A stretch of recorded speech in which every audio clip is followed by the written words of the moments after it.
তার জন্য ঢাকা থেকে ছেড়ে আসা যে লঞ্চগুলোতেই কিন্তু উপচে পড়া ভিড় এখন পর্যন্ত আমরা দেখতে পেয়েছি। তো আমরা এই মুহূর্তে রয়েছি ভোলার ইলিশা লঞ্চঘাট এলাকায়, সেখান থেকে কিন্তু আমরা আপনাদেরকে দেখানোর চেষ্টা করেছি। তো আমরা দেখছি যে সকাল থেকে এই ঘাটে নৌবাহিনীর সদস্যরা এসেছেন এবং আইন শৃঙ্খলা পরিস্থিতি স্বাভাবিক রাখার জন্য এবং ঘাট স্টেশনে চাঁদাবাজি হয়রানি বন্ধ করার জন্য কিন্তু নৌবাহিনীর সদস্যরা এই ঘাটে উপস্থিত হয়েছেন। তো আমরা দেখেছি বেশ কিছু ব্যাগে তল্লাশি করেছেন সন্দেহভাজন যেই ব্যাগটি তারা দেখেন সেই ব্যাগটিতে কিন্তু নৌবাহিনীর সদস্যরা তল্লাশি করেছেন এবং এখন পর্যন্ত তাদের সাথে আমরা কথা বলে যেটা জানতে পেরেছি তারা আমাদেরকে জানিয়েছেন যে ভোলার মানুষের নিরাপত্তার বিষয়টি বিবেচনা করে ঈদকে সামনে রেখে যাতে লঞ্চ ঘাটে মানুষ কোনো প্রকার হয়রানির শিকার না হয় সেই বিষয়টিও কিন্তু তারা আমলে নিয়েছেন। তো আমরা যাত্রীদের সাথে কথা বলেছি, তারা আমাদেরকে জানিয়েছেন যে এখন পর্যন্ত কোনো ওরকম হয়রানির শিকার তারা হয়নি, যে লঞ্চে নির্বিঘ্নে আসেন।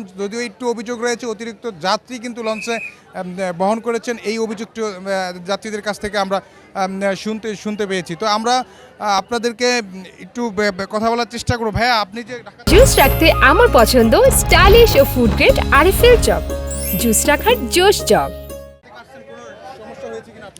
সমস্যা বললে তো অনেকই সমস্যা, গাড়িতে লঞ্চে সিট পাই না, লঞ্চে প্রচুর জাম, লঞ্চে এসি দিয়ে পানি পড়ে, এত সমস্যা দিয়ে আওয়া যায় নাকি? আমি ভুল করছি এই লঞ্চ পথে আইসা, গাড়িতে অনেক ভালো। আমরা একজন যাত্রীর সাথে কথা বলেছি, তিনি তার যে হয়রানির শিকারটি লঞ্চে হয়েছেন সেই বিষয়টি কিন্তু আমাদেরকে জানিয়েছেন। তো আপনি আরেকটু বলেন তো কি? একটু সিট নাই, অনেক ভোগান্তি যাত্রীর, ভাড়া তো ঠিকই নাই। জি না।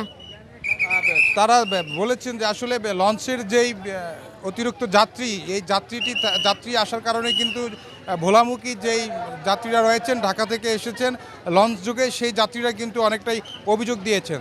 তো এই অভিযোগের